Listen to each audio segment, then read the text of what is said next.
5월 3일 새벽 기도회 말씀입니다.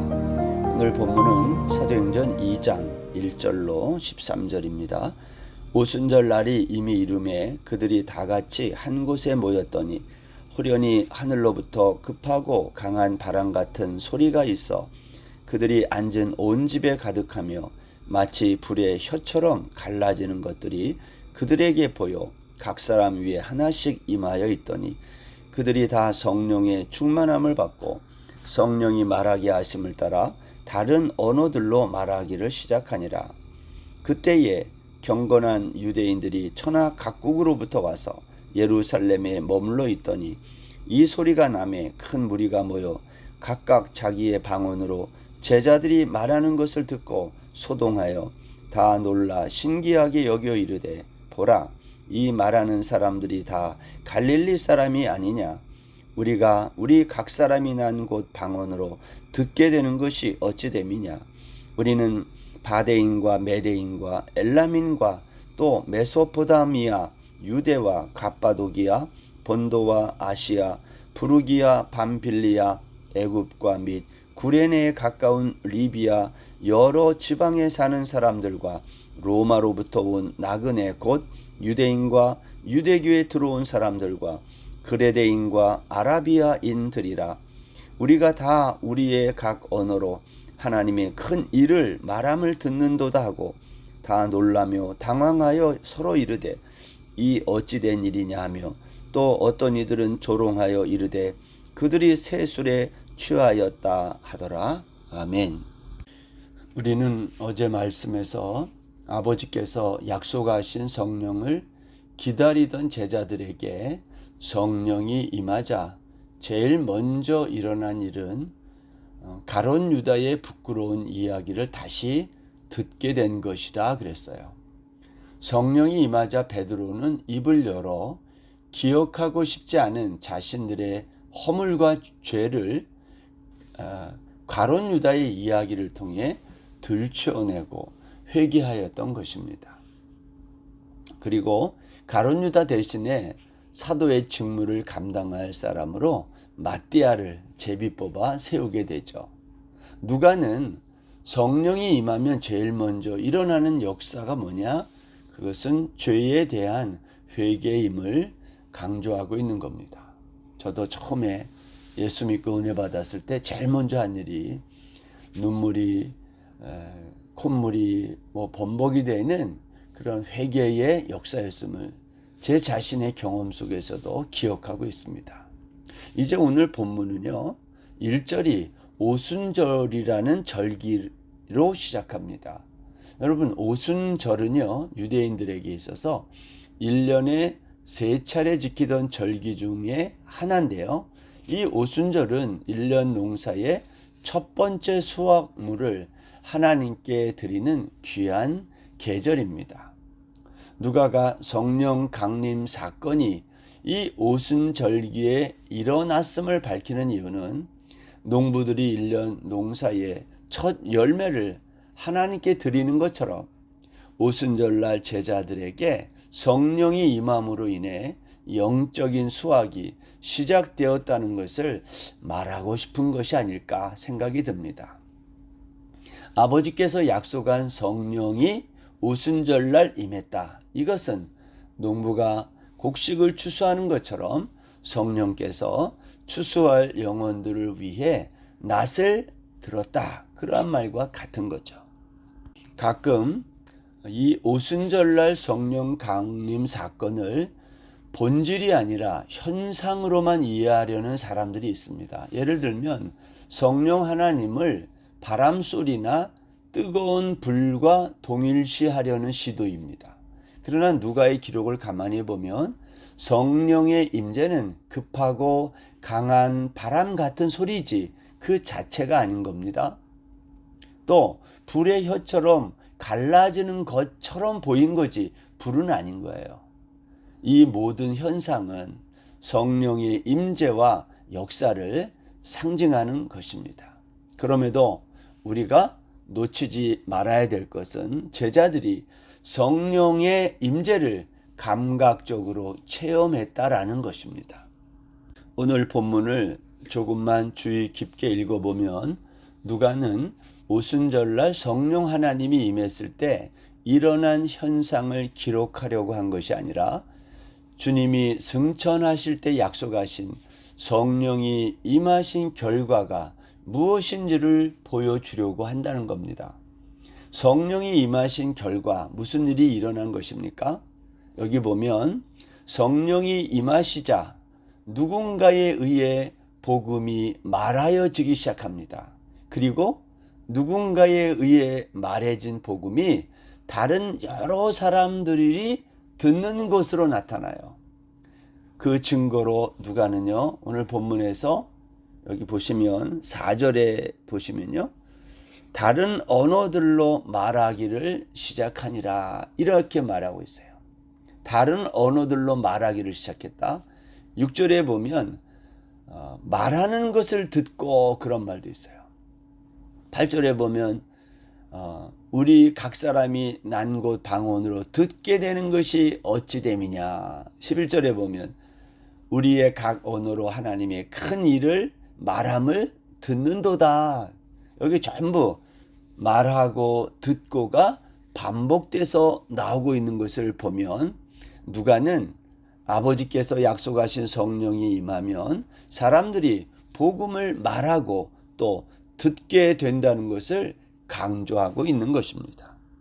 자, 이렇게 오순절날 성령 하나님이 하늘로부터 급하고 강한 바람 같은 소리로 또 마치 불의 혀처럼 갈라지는 것처럼 제자들에게 보이고 각 사람 위에 하나씩 임했다 그랬어요. 이건 전부 성령 하나님이 임재한 그것을 현상으로 보여주는 거예요.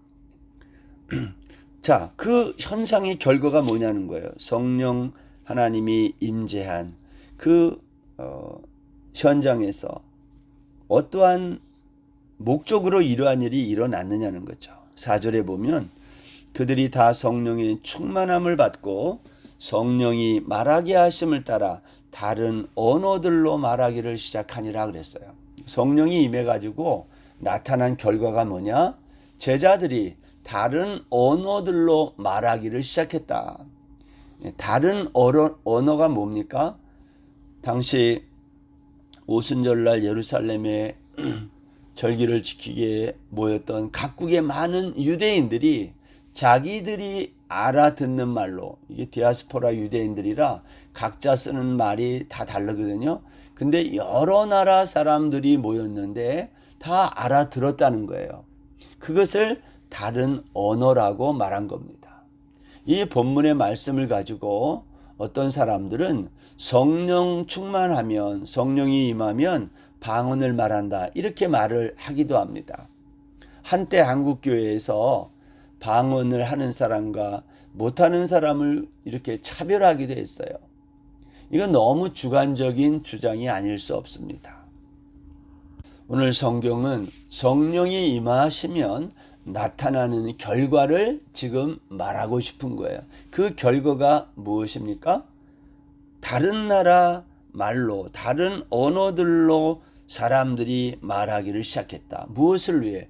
복음 전파를 위해. 우리가 그렇게 이 말씀을 이해할 수 있을 것입니다.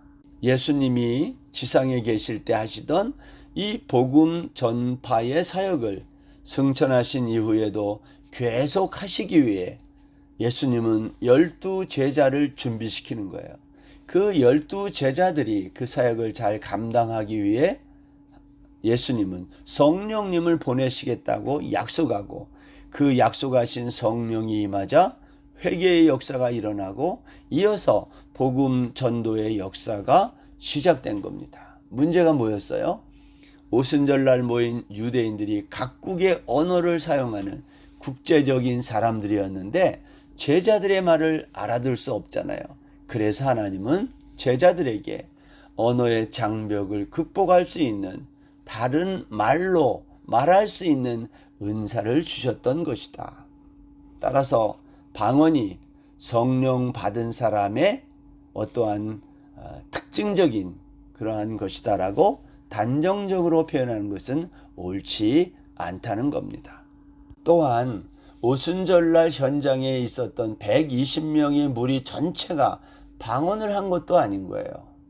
6절, 7절에 의하면 문맥상 갈릴리 출신의 제자들만이 다른 언어로 말했음을 알 수 있어요. 제자들의 방언은 알아들을 수 있는 방언입니다. 또한 고린도전서 14장에 가보면 방언의 은사가 언급되어 있는데 이 고린도전서의 방언은 사도행전의 방언과는 좀 달라요. 사도행전의 이 오순절날 임한 성령의 역사로 나타난 방언은 하나님의 큰 일을 선포하기 위해 예수 그리스도의 복음을 전파하기 위해 하나님께서 주신 선물인 거죠.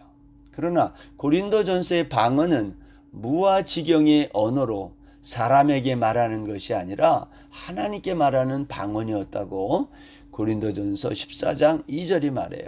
거기 보면 방언을 말하는 자는 하나님께 하나니 이는 알아듣는 자가 없고 영으로 비밀을 말함이니라. 그러나 오늘 사도행전 2장의 방언은 사람들이 알아듣는 방언이었다라는 것이 좀 다르다라는 겁니다. 정리하면 이런 겁니다. 사도행전 방언은 복음 전파를 위한 것이고 고린도전서의 방언은 하나님과 개인이 1대1로 교제에 필요한 방언이었음을 알 수가 있어요. 오순절 성령 강림 사건이 보여주는 것은 방언의 기적이 아니고요.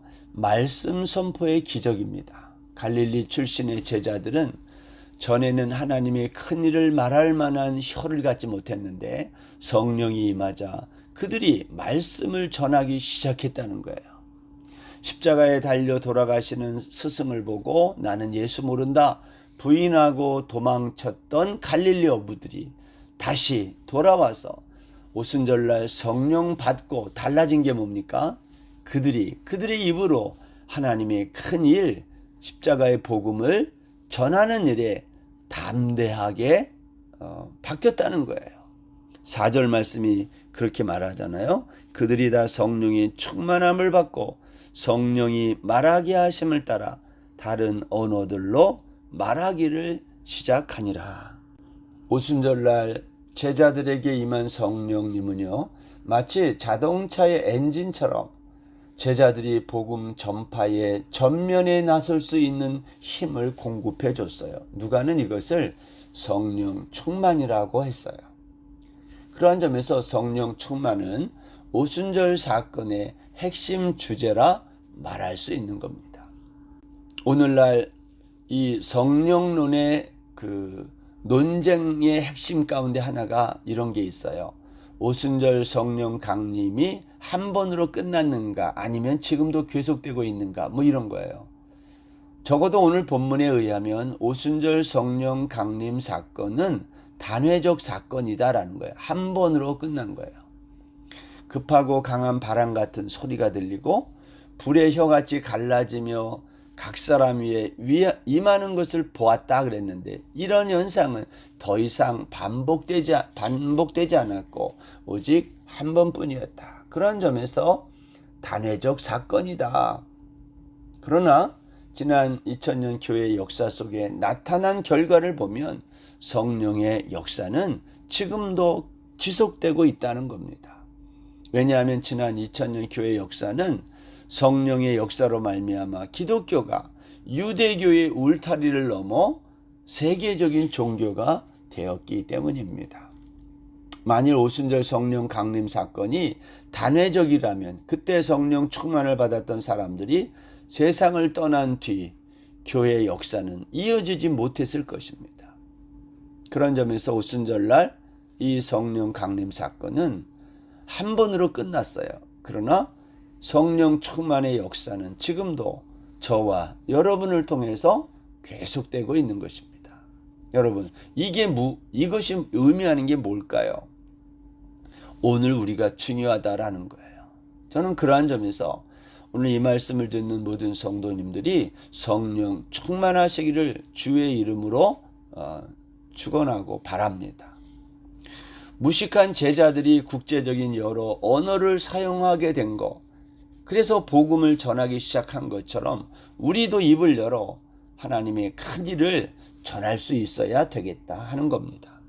여러분, 오늘 본문 5절 이하에 보면 경건한 유대인들이 천하 각국으로부터 와서 이 오순절 성령 강림 날에 소리가 날 때에 다 제자들이 방언으로 말하는 것을 듣고 소동하면서 이렇게 말했어요. 7절. 다 놀라 신기하게 여겨 이르되 보라, 이 말하는 사람들이 다 갈릴리 사람이 아니냐. 이게 무슨 뜻인가요? 많은 사람들이 제자들이 하는 말을 다 알아들었다는 거예요. 여러분, 우리가 복음을 전파할 때 사람들이 알아들을 수 있도록 말해야 된다는 말입니다. 여러분, 성경을 자기는 다 알아요. 근데 사람들에게 말할 때는 무슨 말인지 못 알아듣게 말하면 그게 복음이 전파되겠습니까? 그렇지 않죠. 우리가 복음을 전파하기 위해서는 내가 알아들은 것처럼 다른 사람들도 알아듣도록 확신을 가지고 우리가 복음을 전할 수 있어야 되는 겁니다. 성령 충만한 제자들이 했던 게 바로 그것이에요.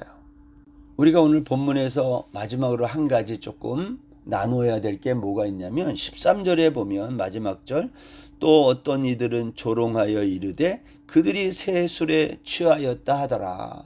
성령 충만하여 다른 나라 말로 말하는 제자들을 향하여 어떤 사람들은 조롱했어요. 저들이 새 술에 취했다. 이거 무슨 뜻이냐면 성령 받지 않은 사람들은 성령 받은 사람을 잘 이해하지 못한다는 거예요. 저 사람이 왜 저렇게 하지? 여러분, 우리가 예수 믿고 살아갈 때에 가끔 사람들이 우리를 조롱할 수 있어요. 오늘 그 얘기를 성경이 말하고 있는 거예요. 성령 충만한 사람은 마치 술 취한 사람과 비슷한 면이 있다는 겁니다. 오늘 그 얘기예요. 새 술에 취하였다. 이 말은 이런 거죠. 술에 취한 사람이 술의 지배를 받듯이 성령 충만한 사람은 성령의 지배를 받아 사도행전 1장 8절에서 말한 것처럼 땅끝까지 이르러 증인이 된다는 거예요. 땅끝까지 복음의 증인이 되는 것은 나의 힘이 아니라 성령님의 인도하심, 성령님의 능력으로, 성령님의 지배하심으로 그 일이 이루어질 것을 오늘 성경이 말하는 겁니다. 오늘 하루도 성령 충만한 귀한 날 되시기를 주의 이름으로 축원합니다. 기도하겠습니다. 하나님, 오순절 날이 이르렀을 때에 약속한 성령이 임하고 제자들이 그 성령의 지배를 받아 하나님의 큰 일 복음을 전한 것처럼 우리도 성령 충만하여 이 복음을 땅끝까지 증거하는 증인의 삶 살도록 축복해 주옵소서. 예수님의 이름으로 기도드립니다. 아멘. 오늘 하루도 성령 충만하고 평안한 날 되세요.